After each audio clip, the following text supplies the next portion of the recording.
Welcome to Marriage Like That podcast. I'm your host, Mick Manhattan, the scene snob. And we're back again with my beautiful bride, as always, joining me, Mary the mommy. Hello.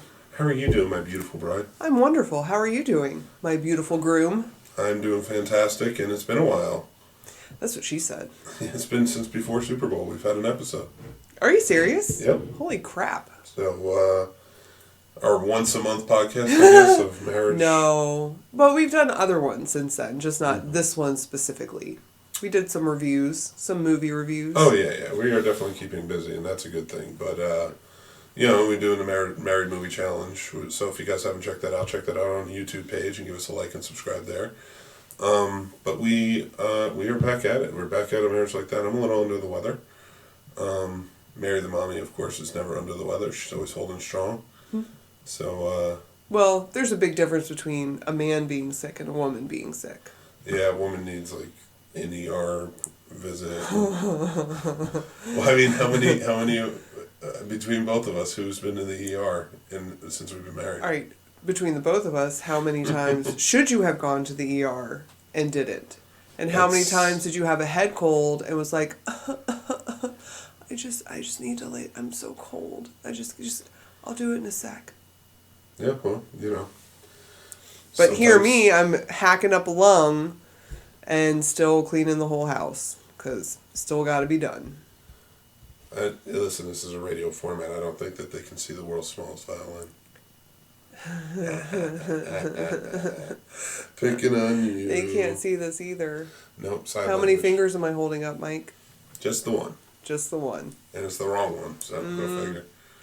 So, Mary, tell me, how's everything been going lately? It's good. We just had Valentine's Day. Big couples holiday. I feel like it's one of the most pressureful holidays on the calendar. And to me, it really shouldn't be, first of all, because if you're going to go big on Valentine's Day, I don't know.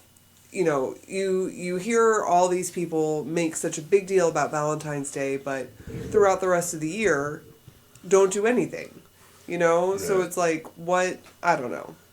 And then you have single, or people in difficult relationships who do have so much pressure that, they feel like there's something wrong with them, when it really doesn't matter. It doesn't, but it's changed since we've had kids, because they want the holiday. Yeah, well...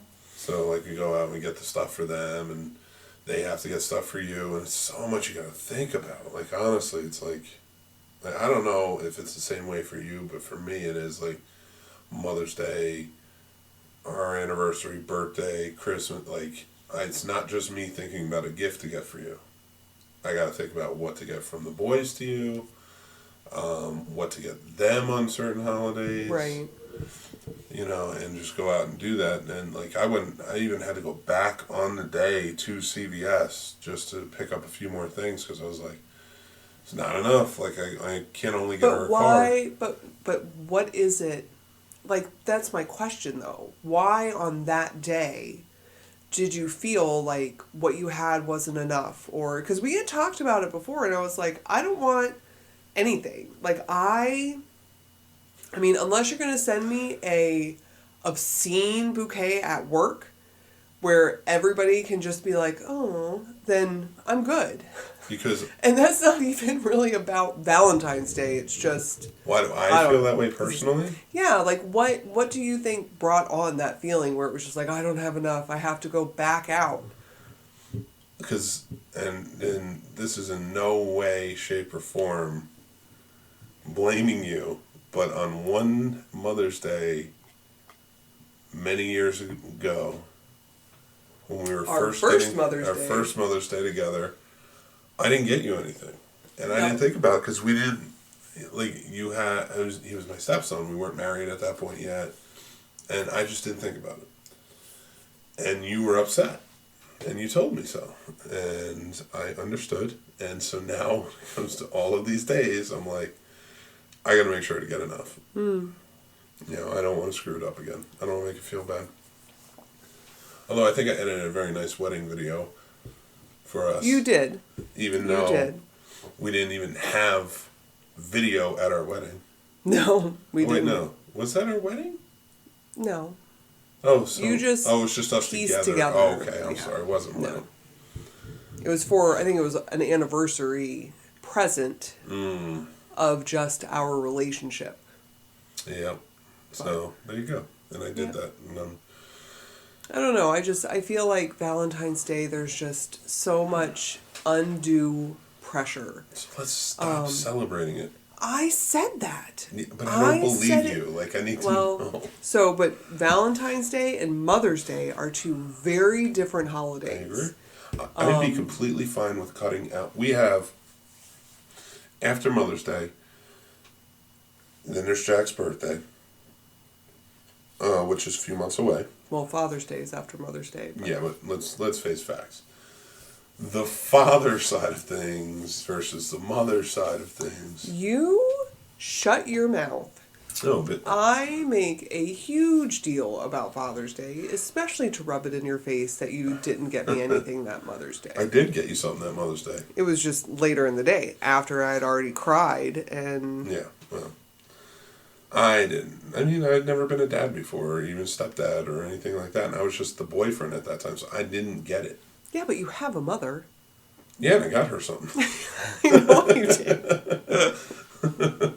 I mean, whoops. All right. So, But I don't know.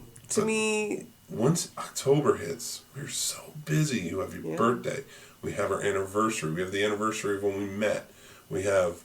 Which we don't really celebrate. I kind of do. It has to be acknowledged. I have to remember all of these dates, though. I have to at least remember them. Right, but you don't have to do anything for them. Yeah, after that, Mother's Day, I do. And then you have Christmas. And then right after that, you have New Year's. And then right after that, you have Valentine's Day. And then you have Tommy's birthday. And then it starts all over every again year. with Mother's The Day. same ones. Not to remember, I got to remember everybody else's birthdays and But stuff again, like that. it's not, when you say that you don't have enough, like, to me, I don't feel like a very materialistic person. I've always said, the act or a show of affection still means more to me than an actual gift or, present. Yeah. I never, even when you ask me what I want, I'm like, I don't know. I don't want anything, And so I feel like for Valentine's Day or, the day we met or even our anniversary, like for Valentine's Day, have the kids make me a card. I mean, I still have the... I try. I try that crap. They aren't having it. Well, make them. Yeah. You try making them. I make them do everything. You try to make them do everything. I eventually get them to do whatever it is that I want. By bribing them. Not always. I don't always bribe them. Yeah. But bribery, it's not, but it could be reverse bribery also. Mm-hmm. I have told them that I will take away their bed. Oh, I haven't God. done that, but no, no. But I will, and like we talked about, you give them a choice. It's either this or that. And if they say something else, say, that's not a choice. It's this or that. Which one? Yeah. And eventually you wear them down. You do it in a calm manner because it doesn't matter. He is just trying to get a rise out of you and he's trying to win. I think they realize it's more the 3-year-old who does this stuff. Yeah. No, I know. Gosh. But and even my parents were like, you need to beat him. And I was like, we tried that already. He does not care. Try, Dad. Come on. We tried not beating him, but we've tried corrections or some spanking. I brought him up to his room today. That was it. And then he got out. I don't really do much. You let him. I don't let him. Nah, but he's also 3. I mean, No. he's not, this is not going to last. He's opinionated and stubborn, just like his mother. I am not stubborn. Every time he shows a poor quality. That's not true. That is not true. Everybody but the says, stubbornness is you. You're stubborn too. I am not. Yeah. You're very I stubborn. am not. You are extremely stubborn You are person. so stubborn. I didn't say I wasn't stubborn. I'm saying you're an I extremely am stubborn not, person. though. I am very easygoing. No, you're not. I go with the flow, whatever. What flow? Whose flow? My flow. I want to know what flow you My go with. flow. As long as everybody's on my flow, I'm a very easy person to get along with. You're easy to get along with when we're having a good time. When you want to be stubborn, you are stubborn. I am not. It's like a brick wall. Well, speaking of which, so being stubborn, because obviously both of us are stubborn, that we've just shown in the last 30 seconds with that I didn't show I was exchange. stubborn. You are stubborn. So when we have discussions or arguments or straight out screaming match fights, Yeah. I've noticed a lot of times there is no actual resolution as far as saying, okay, here's where we're at. This is the compromise, or this is what I'm going to try and do. This is what, I heard you when you said this. It's always just we shut down, we go in our separate corners and cool off, and then one of us tries to make the other person laugh. But there really is no What are you resolution. talking about? You make me say I'm sorry, and then I say I'm sorry. I do not make you say that. Yeah, And you you've do. already said that. I do apologize. You said, correct, but you also said some of the times it's not a sincere apology, it's just so that I'll stop being mad at you. I always look at it like this. If it was a real argument that really meant something, then we do resolve it. But if it's something that is just us both being stubborn and hard-headed and gets to a point where we're just huffing over in our own little corners and then we start trying to make each other laugh, it's because we know it's not that important. So okay, well that's insightful. So when I'm you very insightful. So if we don't have an actual resolution, but you just try to make me laugh, you don't feel like what led up to that was very important. I don't think the argument's always important. I think sometimes it's just get on each other's nerves, and that's where the argument goes. And then once you have that cool down period where we're all both in our corners huffing and puffing, and then we decide, all right, we're gonna laugh about this, or one of us wants to make the other person laugh. It's because I don't think people should always say they're sorry. I don't think it should always be an apology. So I think the resolution should be in just letting it go. But not with everything. Just to clarify before you start talking. Well, but I've never said that there should always be an apology, or that I expect you to apologize, or that I'm waiting for one. Especially after you said that when you apologize just to make it go away, essentially, like it had made me question the apologies that you give. And so I don't want it to end there, because a lot of the times I do feel strongly about what it is that we're talking about. You don't say. It's almost like you're hard-headed on the subject. Maybe a little stubborn about it. So when we started this, I admitted that we both were stubborn. So once again... And how many things have I stuck to my guns on in an argument? But that's my question. So I don't get it, because, and we've both admitted a lot of times we have the same argument or we have the same conversation, and it gets old. And I'm sure that there are other married couples out there who are in the same boat as us on that.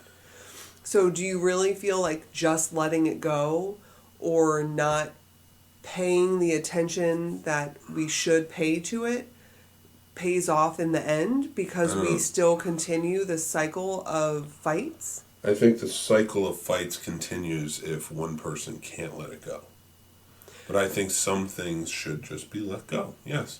Last night we were annoyed at each other. We were bickering back and forth with each other. And then how did we end the night? Nobody said they were sorry, but we were laughing and we were joking and we were playing pranks on each other and having a good time, right? And I think that's because we realized that whatever we were harboring or whatever BS like we were mad at the time was something that we're not really mad at anymore, and we can push past it and we can have a good time. So, correct. But just because so the person who is willing to let it go is generally not the person who has the issue, though. And the one who is holding on to it still doesn't feel like they're being heard. And that is not always me in this scenario, because again, it's radio, so you can't see your face, but, I know that you think that when we're talking about this, you're picturing me holding on to things, but, there are some things that you also have, and you've said it before, like, you don't feel like you're being heard, you don't feel like I'm listening or I understand, and if in those moments, if I was just like, well, you just need to let it go, how would that make you feel when it is something that you feel that we need to work on or that needs to be addressed? Well, we have done that in the past where, it's like you feel I need to let it go or something. I mean, it has happened. I would say a big... here's how I can personally move past it for me. I know, like in my heart, I'm always right. And I know eventually, even though you're frustrating me and not being there now, you'll get there. So there's no point in starting the argument. You are insufferable. I don't want to harbor a grudge. Listen, I think that if you have a grudge against somebody, it should be like jail time, right? Now, there are people who maybe got the life sentence from me, right? My brother being one of them, and, other people. And then there's people who got a few years, I just started talking to Billy again the other day. Not Billy Stupid, Billy my uncle. So, with that, it was like, what, like 3 or 4 years with that, right? Maybe not quite 3 years, because I think Jack was a baby. 2. Yeah. So, to me, it was like, that's my grudge. That was the time you were given by the judge. It was that time, and now I allow it. You, I love you very much, so yours are only 20 minutes in the drunk tank. Wait for the ride. You're in detention. But if it's something that, but if the person who is getting probation or the sentence, if it's something they continue to do, or continue to, commit this crime for, comparing this scenario, that sentence would continue.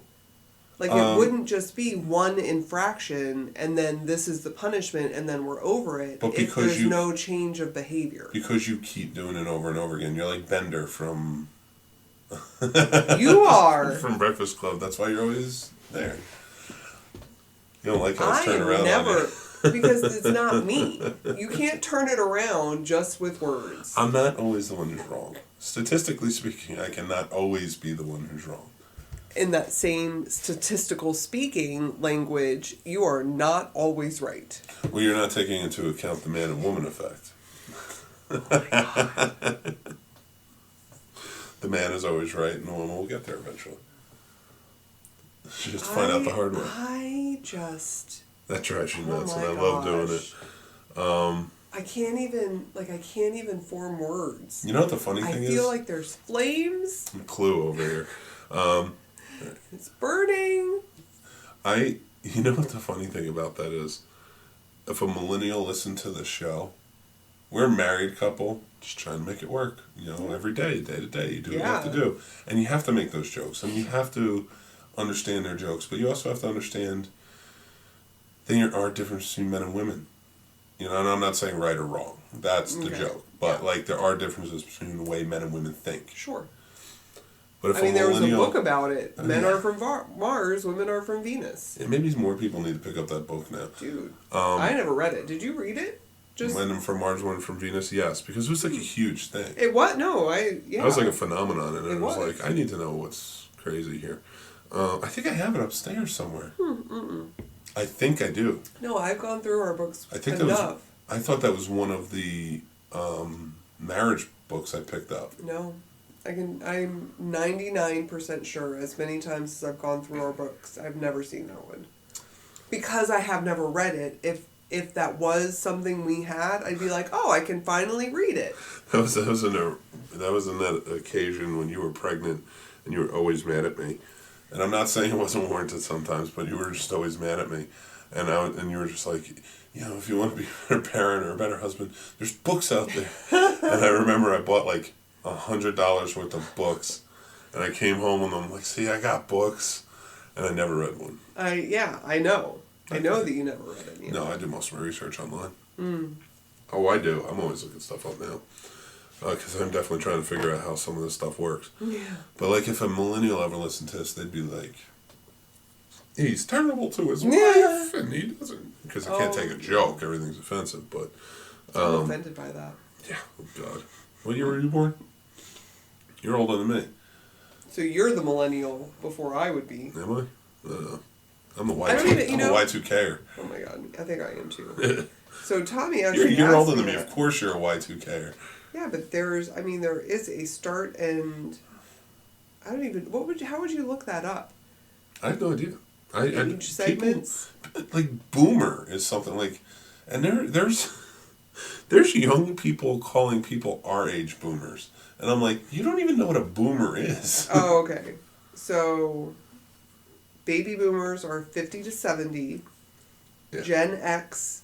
So we're Generation X, 35 to 50. Millennials or Gen Y are 18 to 30. Oh, well, this was back in 2016, though. Oh, everything changes. I mean, it's been 4 years. Oh, yeah. So. I'm good at math. All right. No, I'm not. kidding. I just Calm know down. 4 years. Yeah. No, you were pretty good on that one. Yeah. And then Generation Z is teens and younger. Oh, jeez. There's a new one. Tommy would be, because he asked me what he was because of that baby boomer comment. He's the one that says it.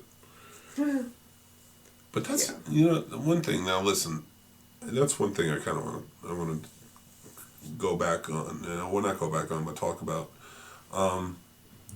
We have a lot of people who don't want to listen to their elders. Now, to me, I get it. I get that elders are screwing up this country, screwing up the world. In fact, older people are stuck in their ways, and their ways are not right. I mean, hell, there are a lot of people who are around when segregation still exists. Yeah, I'm not laughing at that concept. I'm laughing at the fact that how are these old people who felt that way, or the racist old people, still running things? Like, and they that's still the concept feel that I'm laughing way. at. But those people's thinking has not changed. A lot of them. They still think that it should be that way. Was it Moore who was governor of Alabama or senator of Alabama? Roy Moore, is it? Like the pedophile guy? But he was a racist too, and But that's what I'm saying. I'm like, this is a dude who had power in this country. Still. To make he lost. No, but at that time, at that time, was. To make decisions, and it was like known that he's a pedophile that would walk around the mall. Yeah. Again, I'm not laughing at that. I'm laughing at the fact that it happened. I'm laughing at the fact that nobody was like, what? How is this not insane? And I get as we go on in generations, like the younger ones. And the thing is, like, Generation Y, the younger than us, Generation Z, even younger than us, I hope they pick up from our mistakes. But the thing is, like, you have to listen to us so we can tell you what mistakes we made. Right. And the people older than us the same way. Like, we screwed up in this sense. Learn from it. Know your history, or you're doomed to repeat it. But that's the thing. The conversation is never, this is where we made mistakes. It's always, I know what I'm talking about. You need to listen to me. This is how it should be. Yeah. Because just like when we talk to each other, if I said, Mike, this is the right way. This is the way you need to do it. I don't care what you think. You know, you'd be like, go F yourself. You know, I'm not going to listen to you. But if I said, Mike, I've done this before, this is what happened when I did it this way. So, but I found that when I did it this different way, you know, it was better because of this. You'd be more inclined to be like, oh, okay. However, parents still, I mean, how many times can you look back at something your parents said? Well, I mean, we grew up very differently. So I will say my own experience. I cannot count how many times I look back where my parents told me something and I was like, you don't know what you're talking about. Yeah. I've done that too. I'm going to do whatever I want. I am special. I am smart, even though I thought very, very lowly of myself. I mean, I never had self-esteem. However, when it came to my parents, I was always smarter than them, ironically. But looking back, I'm like, if I just would have listened to them, you know, there is a handful of people that my parents approved of me being friends with. Mm-hmm. The rest of them, they were like, we don't like them. You don't need to be friends with them. This, that, and the other. I'm like, they love me. They're my best friend. This, that, and the other. Having this argument. Obviously, I'm not friends with any of them anymore because they were bad people. And they knew it. Yeah, but at the same time, too, yes, they have the foresight to see that. Right. And yes, maybe listening to them would have saved you from some anguish or something along the way, but do you feel like you've grown from that anguish? I do, but that is my point. No matter how many times elders tell the younger generation the right way or, you know, what possibly could be the wrong way, that younger generation still needs to figure it out for themselves. Still needs to make those mistakes because it's just like, you know, how we tell the boys, we're not going to do everything for you. No. You know, you're going to have to work hard and do things yourself and fall and, you know, make mistakes and suffer the consequences. You know, it's just on a huge scale that we're talking about. Well, there's also an entitlement issue. I think as the younger, we were definitely a generation that was way more entitled than the generation before us and stuff like that because anguish became easier. Mm-hmm. Think about the anguish like our parents had to go through in certain areas and the anguish we had to go through. You were talking about like friends, things like that. Like a lot of people, that's how they dealt with things. Like their anguish was being hurt by people, maybe bullied, stuff like that.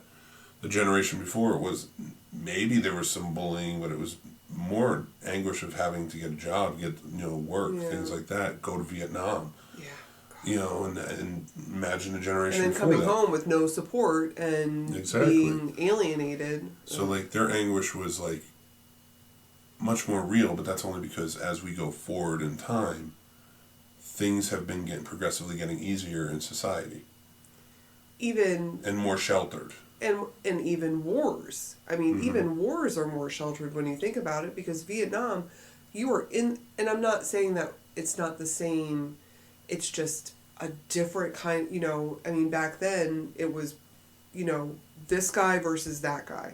I'm not even going to say good guy versus bad guy, because each guy thinks they're the good guy. Mm-hmm. I remember, the very few times, and I'm not even sure I heard it straight from him, or if it was secondhand. My grandfather fought in the Korean War. Mm-hmm. And that war, on top of Vietnam, among other wars that he fought, it was, they're the bad guys, we're the good guys. And, from what I understand, if you go to Korea, there are, their museums depict us the same way. So it's one guy versus the other guy, good guy versus bad guy, depending on your perspective. But nowadays, I mean, you have people that will use children, to plant bombs and to go out and and not only that, but you have virtual. I want to stick more towards the generational side of things, sure, rather than talk about the war. Definitely maybe as a off. blanket statement of Sure. war, So think about the teenage boom. The teenage boom happened in the 50s. Mm-hmm. That's when it started becoming more prevalent, and teenagers were more... We recognize, as teenagers are today, they were more recognizable to teenagers in the 50s than they were in the 40s. Because in the 40s, everybody had to work because of that war, you know, and then all the people who went to that war went to the Korean War. Yeah.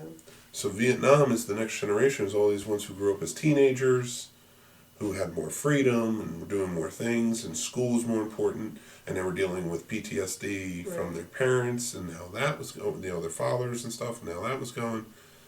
So they rebelled against this war. They didn't want to become what they were going through. Right. You know, and, you know, some kids went, and then they didn't, and they started going through what they went through. And then that was an anguish. So going through generationally, you know, like, we still had it tough with being raised by the generation before, because they were now jaded, you know, from everything. Sure. And then the generation after us is like the younger one. I'm not saying our kids, because we have younger kids. We skipped over Y to Z. Right. But the generation Y has a lot easier with technology and things the way it are, you know, stuff like that. But their anguish was not being able to find jobs after they were told to go to college and stuff like that. Yeah. So that's getting tougher for them, and they're blaming the older generations because we did screw it up. Yeah. And you know, maybe told not so them. much us, because let's face facts, generations from before us won't give up power. Right. So we don't even know Right. what our generation would do with the power. Right. No, that's legit. We're starting to see more and more, you know, like the Buttigieg, things like that. Like who would AOC. we're a little more. Well, no, I would put her more in the bracket of after us. She's much younger than us. Well, but she's young. I mean, she is still taking over power from the But old. that's what we're getting. We're getting now the generation Y taking over power, I see what because you the mean. generation boomers. So are our dying generation out. don't even have a chance. Yeah, And I don't you're think- right. And at this point, I'm fine with not having a Yeah. chance, because it's their world now. Yeah, that's true. You know, so go ahead, but learn. You have to learn from these boomers. Yeah. You have to learn from our generation. Nobody's asking our generation. You know, our generation's being blamed for the ones that elected Trump. Yeah. You know, and not this room, but Right. you know, maybe like, you know, it's just our generation, because like if you count the people and stuff like Right. that, it's mostly our demographic. So. Or anyone who is currently in power or still in power. But it's because we were feeling the effects Right. of what happened in 2008, and then so on and so Right. forth, and like all of that stuff. Like the younger generation was the generation to protest it, because they weren't able to get the jobs, because our generation had to search to get new jobs. Right. You know, because things were changing. Like, because if you really think about it, our generation's almost a forgotten generation. We don't hold the power, and we're not going to get the power. Right. Because You we're know. already outdated. So we need people to help us out and understand us, and nobody's listening to us. That's true. I never really thought about it that way, to be honest. So, and now I think the next generation, Z, is the generation that will do that. Yeah. You know, as they come up, because I'm finding it's the generation Y that is the one that they're calling the snowflakes and the whiny kids. Now, I'm not putting that moniker on them, but that's the one that's being called, like, because they are protesting. Mm-hmm. And that's the best way for the boomers to go back at them, is saying, well, you're soft. You know, you're not like we are. And yes, they are softer. You know, I mean, there's a lot of reasons for it, participation trophies, stuff like that. Yeah. Which is, that generation made that. I mean, they set it up that way. that's our generation's fault. Yeah. That is our Yeah, generation's yeah. fault. The reason being is because they were so hard on us that we were like, we can't be that hard on our kids. Mm-hmm. You know, so now they're softer, but they're smarter. Yeah. And I almost prefer smarter than tougher. Yeah. You know what I mean? So I think that's why the wars are starting to change a bit. And it's like, boots to the ground isn't the same, which is be great. And I'm hoping down the line it's like becomes a lot different. You know, a lot less murder and death. You know. So like that's just kind of my feelings on it. I think with each passing generation it will get better and better, because I think Generation Z is kind of the balanced out. Like, okay, we can't tell you you're special and make you feel special for everything and entitled, but we have to be softer on you than even like, you know, the boomers were on us and things like that. So I think that's just how I feel about it. That's what I'm kind of been seen. So I think Yeah. Generation Z is coming up, especially teenagers now, like, they still deal with crap. Oh, yeah. A lot of the stuff we dealt with, our parents dealt with, our grandparents dealt with, still exists. Mm-hmm. Society does not give it up, but like... Plus some. You know? Plus some, yeah. Yeah. And like, there's so much going on. I mean, these kids today have to deal with school shootings and things like that. Cyberbullying. Like, I mean, we didn't... Cyberbullying. We didn't have cyberbullying, no. I mean, if you had a problem with someone, it came straight from that person. Now you can make up some profile and pretend to be, you know, like I remember being on a three-way phone call. Let's get it clean, keep it above ground, people. Yeah. A three-way phone call where I was talking to someone who I thought was my friend, and they had a third person who had an issue with me, you know, and I didn't know they were in cahoots, if you will. And that was the extent that our generation had to deal with. Not our generation, because I had to deal with getting beat up. But I mean, as far as having something, no, but that was one-on-one. You know, that was person to person. I mean, like, being able to pretend or hide behind something and still affect that person. Oh, yeah. Well, I think that, like, with our generation, like, we had to deal mostly with getting beat up. Now, there was some psychological crap to it that came with it. Like, yeah, of course. But you did know who it was coming from. Right. You're right. And I also think getting physically beat up, you almost have to become tougher, you know? This is psychological, like this cyberbullying. It's like, you don't know where it's coming from, and anybody can join in, and it can be anything, and it's terrifying. What about that one girl just got out of jail, the girl who told her boyfriend over text, who was, you know, killing himself, to get back in the car, and... I mean, you and I will differ in opinion a little bit on that, and the reason being is because I think ultimately actions should rest on the shoulders of the person who committed the action. Correct, but I brought that up meaning back in our day, someone would have had to be there being like, get back in the car, face to face. I would say forcing. Which would be murder. But now, she was on her phone, you know, so now that she's behind her phone, based on even what you just said, it's completely different than forcing being face to face. Yeah. Well, think about it too. Crazy. Let's take it from a societal standpoint, and like just take it from media. Our generation is materialistic. We come from the Reagan, generation, where it's material, credit. And then the 90s was the same way, just material. That's how you felt special, is everything you got. Mm-hmm. So when our generation became parents, I think it was more along the lines of, it will make them happy if they just get everything and told they're special. Right. But didn't listen to their kids. Right. Didn't say, all right, what's bothering you? They were just like, you'll be fine. Everything's fine. Don't worry about it. You don't have to go out. You don't have to do anything. Just be on the internet, stuff like that. So they don't know how to deal with that. Right. And they don't feel like they have anybody to listen. So if you already feel alone, it's a lot easier to be influenced. Yeah. And look, we have influencers. It's like a thing now, like a job that you can just influencing people. And that is crazy to me. They're not trying to influence our age. No. They're trying to influence younger. Yeah. And although I'm not saying that it's bad, I am saying that it's out of control. Yes. And the reason it's out of control is like Firefest was a perfect example, and other things, is that these people will just influence anything without knowing what the product is. That's why I was a terrible salesman. I was great when I believed in the product. Yeah. When I believed in the product, I did fantastic. Yeah. When I didn't believe in the product, I was like, I can't sell this. Right. I can't sell something I don't believe in. Right. And influencers don't care. They're like, hey, paycheck, and then everybody do this. But they are fueled by that entitlement that we talked about, because I mean, you read how many stories where it's like, some influencer just told me, do this for me for free, because then I'll talk about your brain. I mean, how narcissistic is that? Integrity in something like that doesn't exist, because it's just like, and I'm not the integrity doesn't exist because they were never taught that in business. Mm-hmm. You know, I'm not saying that there aren't people out there who are influencers that don't have it. You know, that no influencers have integrity. I'm sure there are some. Oh, sure. But But they're I'm sure SMEs. they're also. Those are subject matter experts. It's not just. But they're also young. Yeah.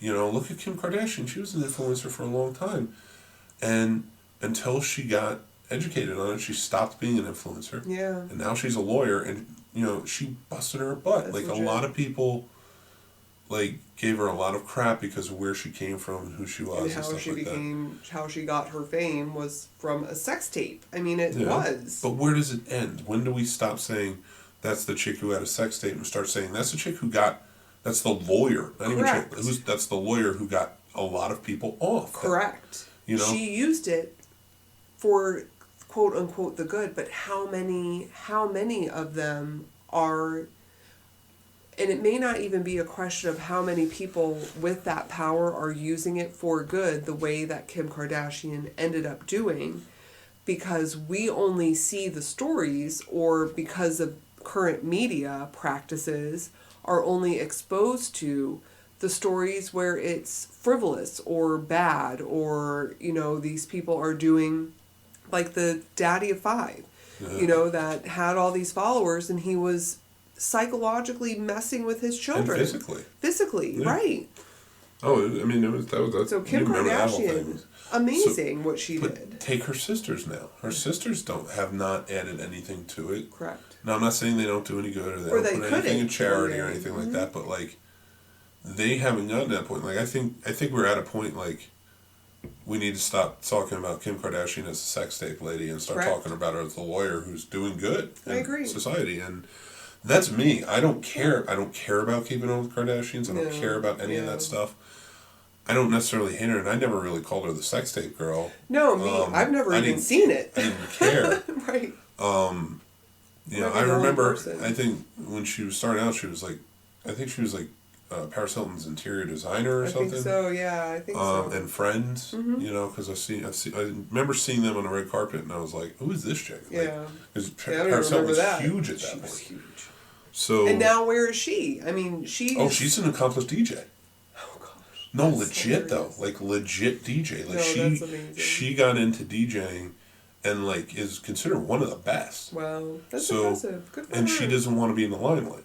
That's amazing. But that's hilarious because that's where she started out. Right. But, I think it's the taste of it. I think a lot of these celebrities you need to learn from. That generation of celebrities you need to learn from.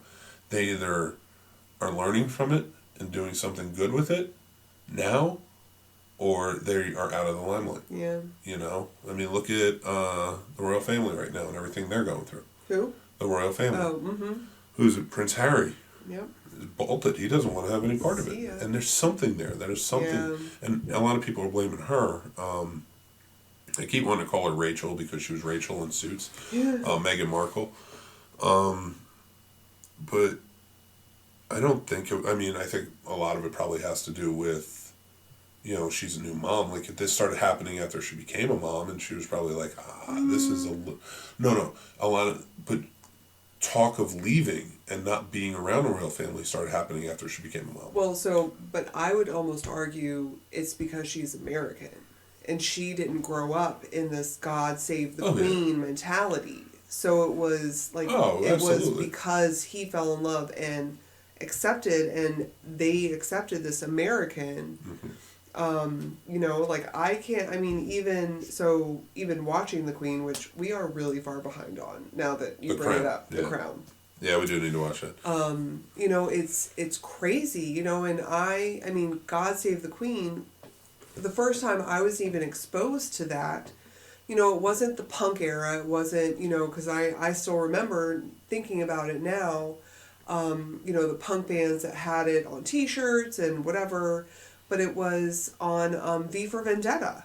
Yeah. But thinking about being British or growing up in the, you know, and having that be your lifestyle, you know, the Queen was divine. I mean, it wasn't just a ruler. She was, God decided that she was, is just crazy to me. And I didn't know that. Yeah, because we're American, you're right. Yeah. But I think a lot of it, like my exposure to it was, I think, Diana when she got Well, yeah. Charles and Diana got married, and then having the kids, William and Harry running around, and then her passing away and stuff. Like, so that's how I knew, like, the royals. Like, other than that, like, I didn't really know much about them. But did you know that that it was, that they believed that it was by divine decision that she was the ruler? Yeah, I mean, You know, because like, I've read up know on that. it, on, like, in the past, medieval times, the king, Right. because that's a whole lineage right Yeah. there. So, going to that, though, we have... So Harry leaves, and now I think they're talking about either moving to America or... Canada, I read. Well, I read Canada, but I think they're also looking into Los Angeles. Oh, gosh. But they're giving up everything, so they're not going to have protection I wonder if details. she'll go back to being a movie star. Well, I mean, TV star. Well, Let's TV star. Sorry, she could I'm sorry. probably I say be, movie star. She's... And I'm not putting her down. She could probably be a movie star now. Like, I mean, she's not a princess anymore, but... Right. She's as close as... I loved her on Suits, though. She was great on Suits. Great. I thought she was too hot for Mike. Yeah. He was She good. was absolutely too hot. He was for good, Mike. but I'm just like, and she was she's too really smart for pretty him, and too, like, it would just... I never got that. I get opposites attract. I get that whole thing. That relationship still was off to me. I mean, Harvey and the secretary... What was the redhead's name? Donna. Love Donna. Donna was my favorite. Well, they got married in the end. I love that. Well, yeah, I watched Suits until I had to pay per episode on whatever streaming service. I think it was Netflix where you started having to pay for it. No, it definitely wasn't Netflix. They never had to pay for an episode. Well, some streaming service. It might have been iTunes. No, I don't think it. Maybe it was cable. It might have been. It might have been, yeah. I don't know. I mean, it was not Netflix, but it was some other. Regardless, off topic. Regardless.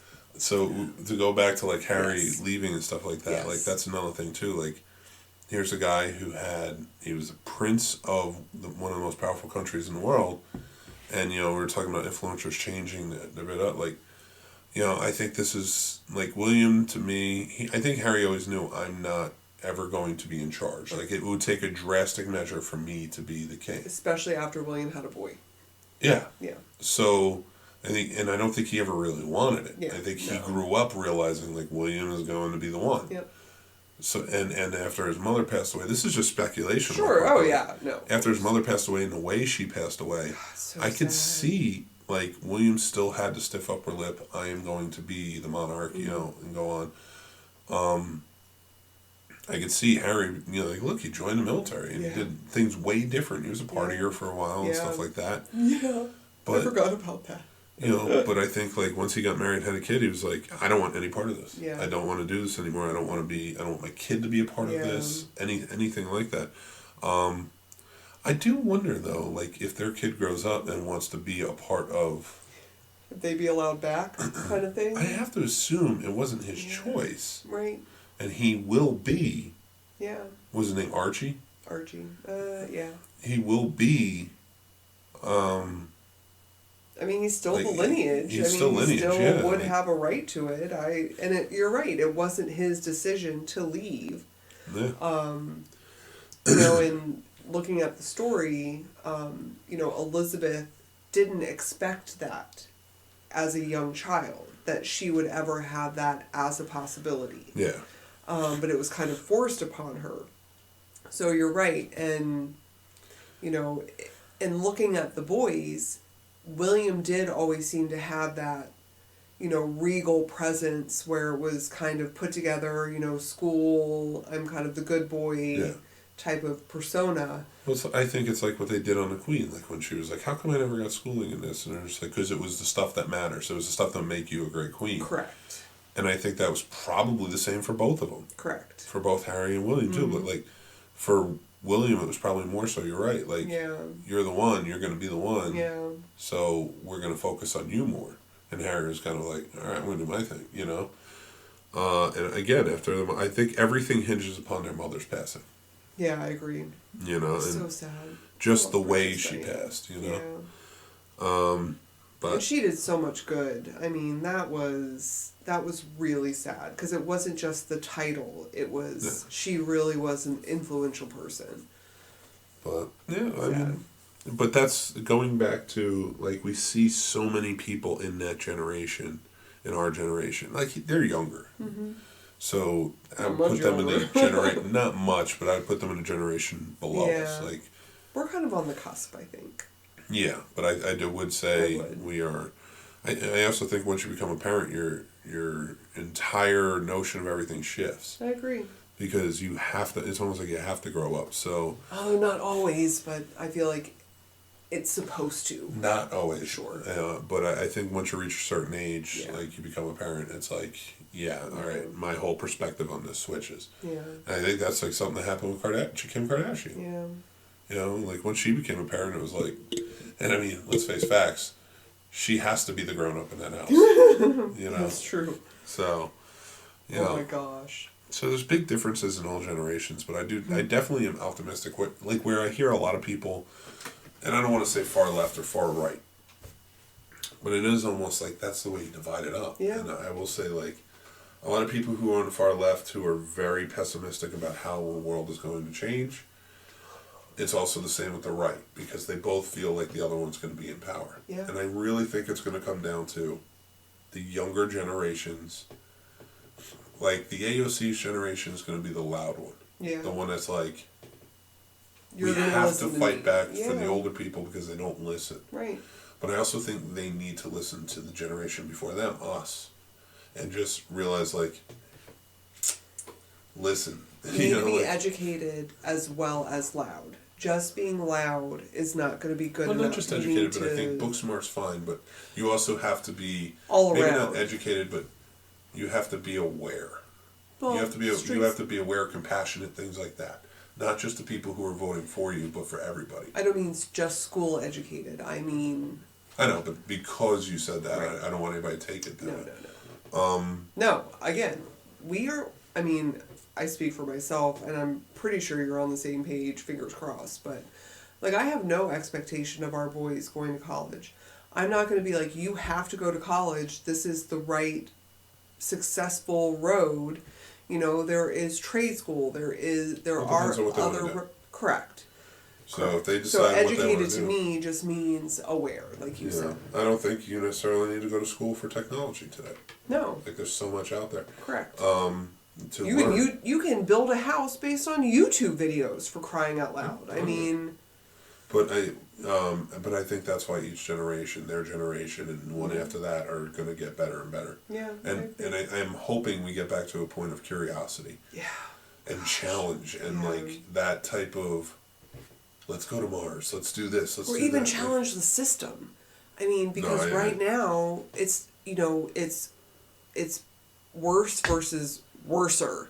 I realize it's not a word, but it's the better of two evils.